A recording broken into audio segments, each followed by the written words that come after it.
Here we are, Real Recovery Talk. I am your host, Tom Conrad.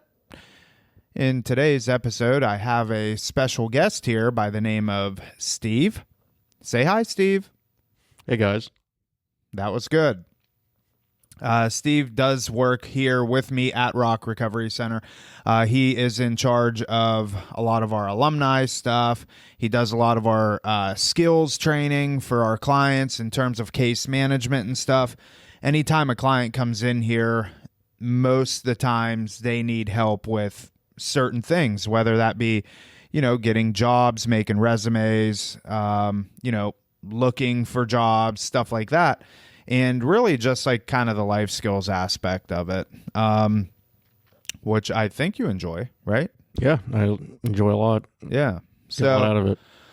Steve and I were talking about one of the readings from last week, and I thought, wow, this would make a good episode. And so I thought, well, this is a good opportunity to bring Steve on to, share his thoughts on this reading. So let's just jump right into it. Steve, first off, I want you to just kind of give literally a 2-minute version of yourself, a quick, story. And you were on the podcast before. I don't know what number episode. I have no idea.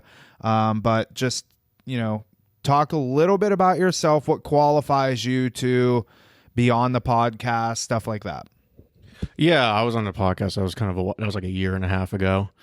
What qualifies me is, I'm a drug addict. I'm in recovery, obviously.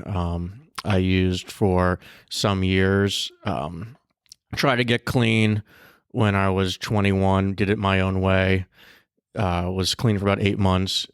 Just didn't work out because, I was working my program. Went back out like everyone told me it was going to happen. It was worse than before.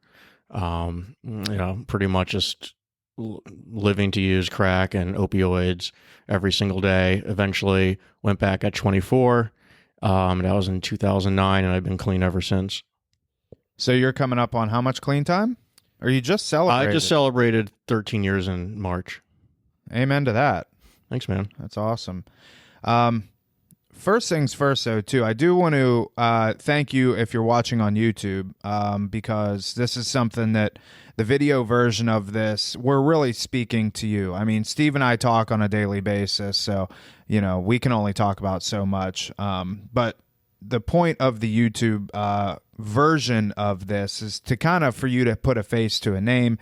And so thank you for watching on YouTube. If you are listening to the podcast version of this, awesome. Thank you for that. Leave us some reviews and, share the episode or subscribe or any of that happy-go-lucky stuff that you would do on YouTube and on podcast. But Steve, thanks for that. I think that, one thing that I know for certain, and Steve and I have known each other now for what, two years? Almost 2 years.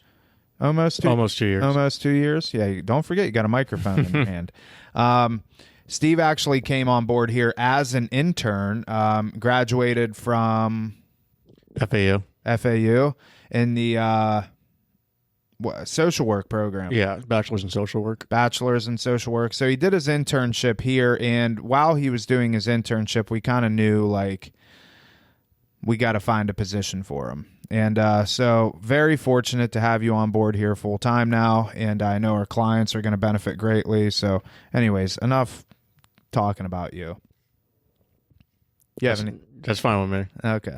All right. So what we want to talk about today is kind of going to the reading. And so Steve does NA. I do AA. We don't throw stones at either program. They're both great. We have, in-office talk that Brotherly ribbing. Yeah. I mean, NA, I love it, but I just choose not to go to it. I do AA. So anyways, one of the readings from last week was about really trusting people. And oftentimes when we come into this whole recovery thing, one of the biggest struggles that we have is being able to trust people.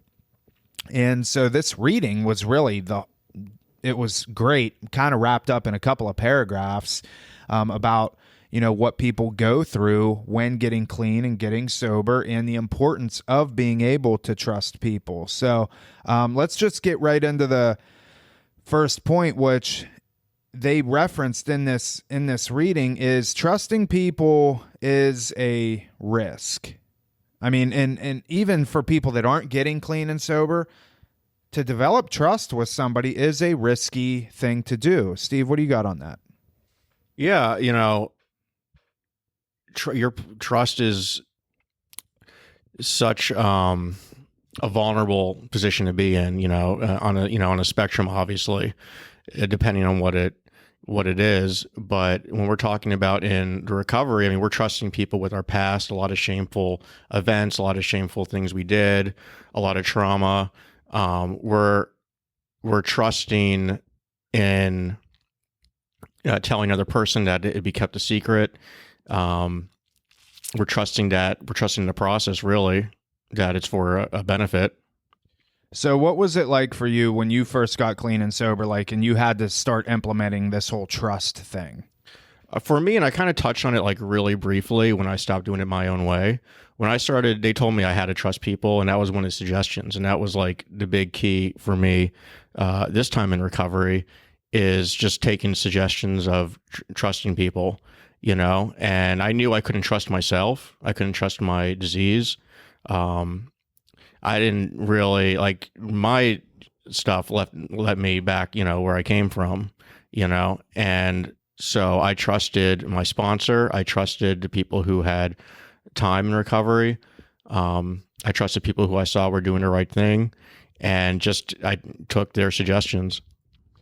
Can you talk a specific event or a specific situation that you had where you really this was one of the first times that you implemented trust in early recovery? Yeah, I remember, and just kind of goes honestly, what we were just saying in terms of the fellowships and how, we may prefer one over the other, but we respect each other, and they're both, vital tools, especially in early recovery. Meetings, sometimes if you need a meeting, you go to a meeting, was when I thought I saw an old dealer driving by, and this was right after I was able to drive again, which was a huge thing for freedom for me, again, because I did not trust myself.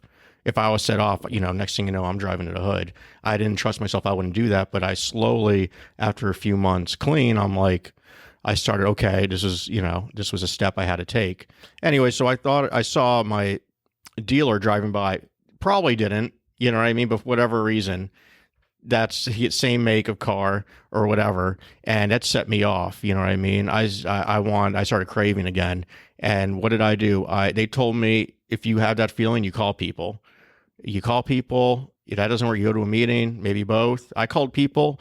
It happens. Sometimes people just don't answer, I think I called 3 people. They didn't answer, it was in the middle of the day. I think it was early in the day. So what did I do? I went to this place we had down in Plantation where they had meetings from 7 a.m. to 10 o'clock at night. NAAA, NAAA, NAA, that type of thing. You know what I mean? All day. I just literally stayed there until the craving was gone, from I think 10 a.m. to literally after the last meeting at night, which was 10 p.m., and then I think I actually even hung out in the parking lot, the meeting afterwards. And you know what I mean? And I didn't use, and I'm talking to you today, and I didn't do that, I might not be talking to you. So somebody made that suggestion to you. Exactly. That's quite a few people suggested that of me. When you get a medallion or whatever, when you get it, just what did you do? I went to meetings, I talked to people, I wanted to use, I didn't, hold it in. I talked about it. I think when we get clean and sober, or prior to, we're used to, or at least we think that most people are unreliable. Mm-hmm. We're used to betrayal. We're used to people, from our perception, not fulfilling on their end of their commitment, stuff like that. So when we come into this program of whatever it is, let's just say sobriety, and we're told, hey, you need to start trusting people, that is totally contrary to what we're used to. And the reason that I say it's from our perception is because oftentimes I feel like somebody isn't trustworthy but they're not buying into my BS, you know? And it is my reality that I don't trust you. You're unreliable. You're betrayal. You betrayed me. But I think that's a fine line to navigate because let's just use parents, for instance. You know, we see all the time here, a client comes in and they don't have a good relationship with their parents or their mom or their dad. Maybe it was separated. The parents got separated. But for whatever reason, the client believes that, you know, they had it out for me. Well, in actuality, they loved you. They were implementing boundaries. They weren't enabling you anymore. And so we as addicts and as alcoholics can perceive that as betrayal. You know, I don't trust you because, listen, I ran out of gas on the side of 95 and you wouldn't even give me $20 to put in my gas tank. How dare you? So that's one side of the coin. And then the other side is when actually people have this justified, you know, I don't trust you because, you know, you knew that so-and-so was sexually molesting me. I came to you in confidence and told you about this and you did nothing. You know, I came to you in confidence with X, Y, and Z situation and you chose to just turn the other cheek and not pay any attention. I asked you to partake in all of these things that, you know, and this can even go back to childhood. I asked you to come to my baseball games, come to my football games, come to my dance recitals and stuff like that, and you chose not to do any of it. So now I look at you, I can't trust you. You know, you betrayed me. You weren't there when I needed you. And this can even transfer into marriages. Spouses all the time go through this same exact thing. I asked you, you know, to do X, Y, and Z, and you chose not to do it. So, yes, we're used to this, but it's something that we really have to, when we get sober, it's something that we have to analyze. What were the motives? Why do I actually feel this way? But when it boils down to it, we have to get to a point where we can start trusting other people. And if you get to a point where you can't trust other people, then you're going to go through a lot of heartache. You're going to really bash your head up against the wall. What do you got on that, Steve? Well, in terms of like the first part, I just want to say, in my opinion, a lot of times like trust isn't how trustworthy you are. Trust is routine. So if I had a routine of, I might have been trustworthy in early recovery too, because I know I was doing the right thing. But if my routine was stealing and lying and everything, like that was my routine. You know what I mean? Like I wasn't a trustworthy person until I changed my routine, and that, you know what I mean? And that took a while. I mean, yeah, that's having a routine is obviously very important, you know, but I like what you said there. It's something that we build. It's not something that we're earning somebody's trust and then somebody earning our trust. It just doesn't happen overnight. And I wish it did, but unfortunately it doesn't. So, you know, it's one of those things where recovery, it really does depend on it. It's something that we can't bypass because let's just kind of correlate this into like the steps. If you are choosing to do some sort of 12-step program, there's obviously 12 steps that you have to go through. And this isn't, you know, we're not getting into any sort of debates or discussions about it, but you know, from your perspective, how was trust implemented, like through a sponsor, through work in the 12 steps, stuff like that? And how did it kind of help you through that process? Okay, that's an interesting question. And it's funny because like with my sponsor, I've had the same sponsor for a long time, since 2007. You know, when I met him when he did H&I, and I went to the same treatment center twice. So he first, and maybe it was subconscious, but the first part of me trusting him was when he said, you know, I'll be there for you. You know, I'm here for you. I'm your sponsor. And then when I went back into treatment, I was so afraid that he'd do H&I again and see that I messed up. and that it would be a lot of shame, a lot of "I told you so," a lot of things we maybe heard in our past lives before recovery. And he just gave me a big hug, and he said, "I'm glad you're alive. I'm glad you're back. If you want to get to work, you have my number. Call me when you're out." That was the first, sort of foundation of trust, the first brick to that. So by the time I got to where it was a lot of like kind of saying all like the stuff, like the real heavy stuff, I built a rapport with him. I already started trusting him already. He showed me that. And, he shared with me some of the things he did in active addiction. So it was a reciprocal process, Yeah. Do you have any examples of when somebody, you had their trust, but then you lost it? That's really funny you bring that up. I was talking about that with someone the other day. That one of my best friend in the whole world, in active addiction, I stole a lot from him.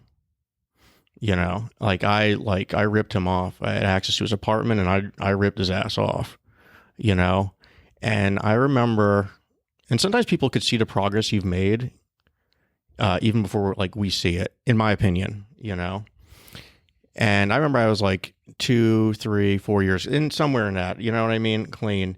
And he had some like issue with his key or something. He locked himself out, something like that. And it was a big hassle.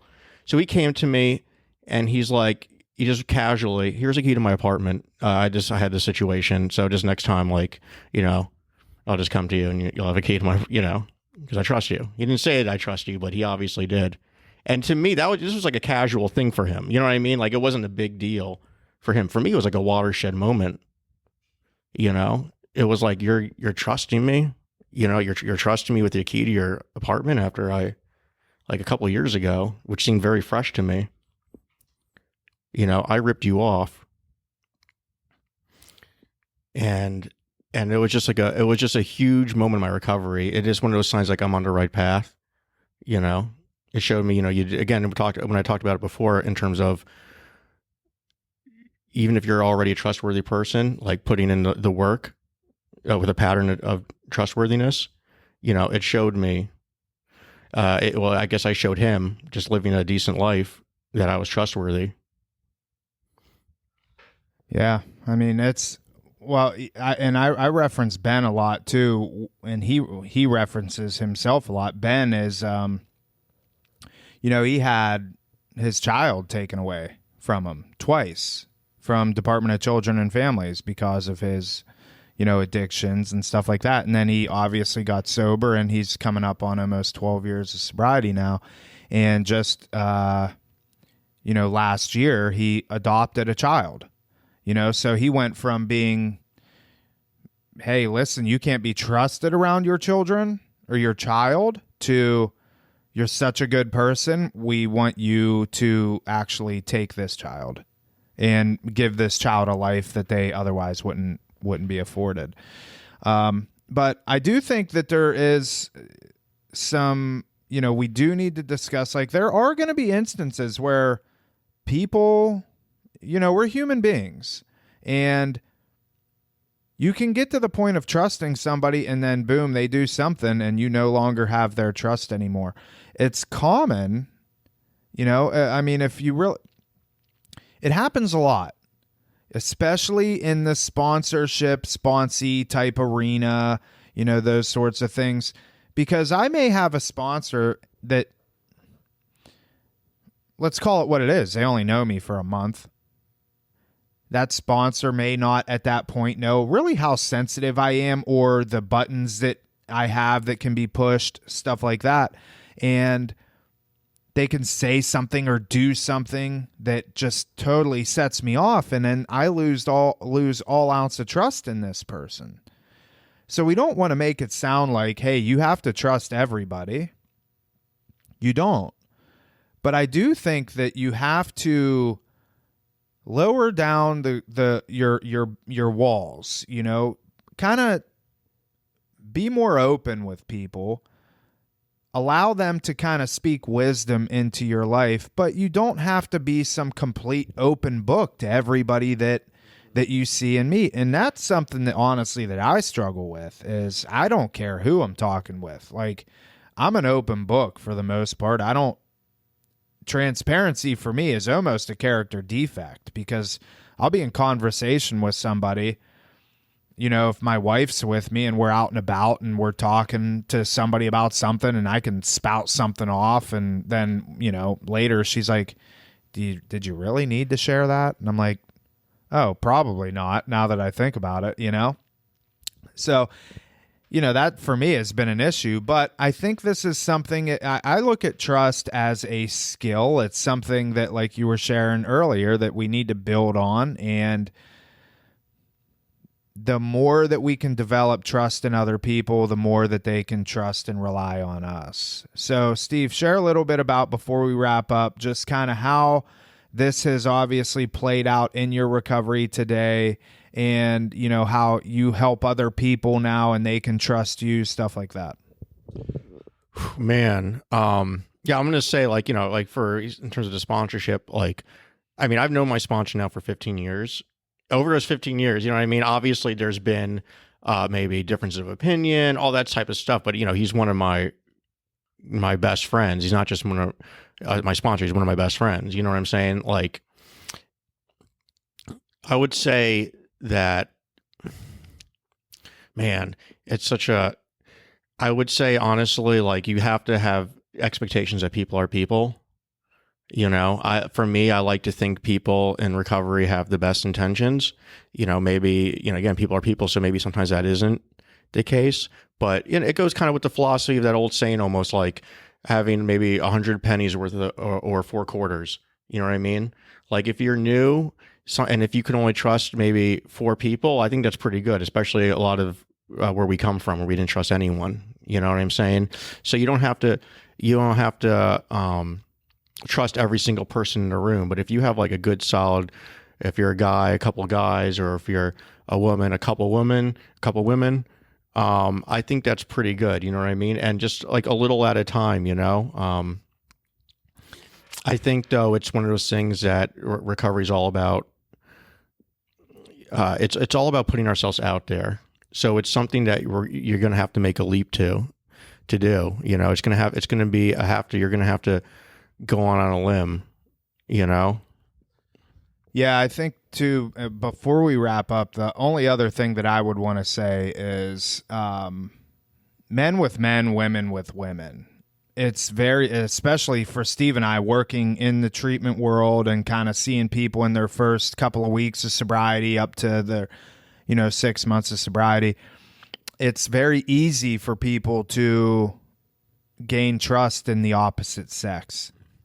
And it's a scary place to go. That is a road that you don't want to go down because, we can mask it however we want. Oh, this person gets me. Do they really? And I did that myself. I gained trust with a couple of females in early recovery. And in the beginning, it was, hey, we were just friends. And I trusted this person, but I ended up catching feelings. And that happens all too often.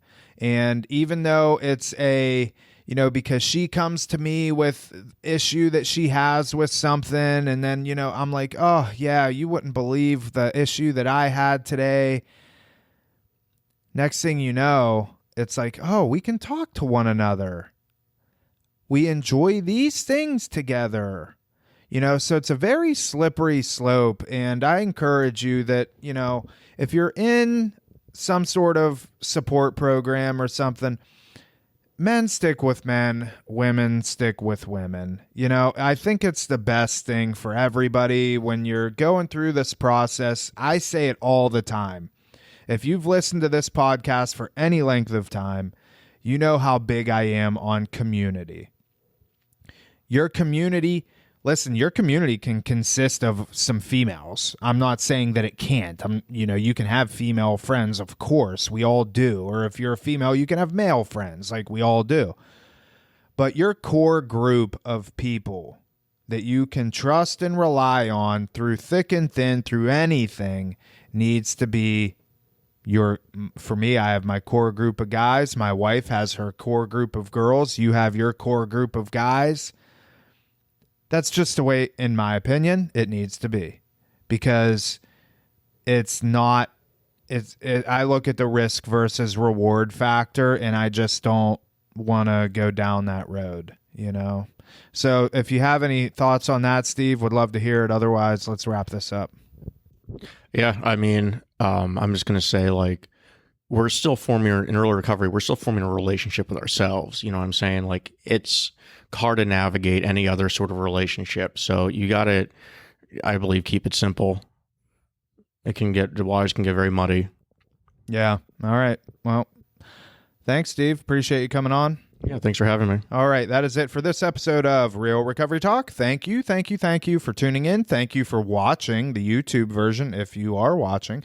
And if you're listening on podcast version, thank you. Share this episode with whoever you can. Leave us some sort of review or whatever you want to do. Leave us 5-star preferably. If you want to leave us a 1-star, you can. But shoot us an email first and let us know why you're going to leave us a 1-star, and maybe we can fix it.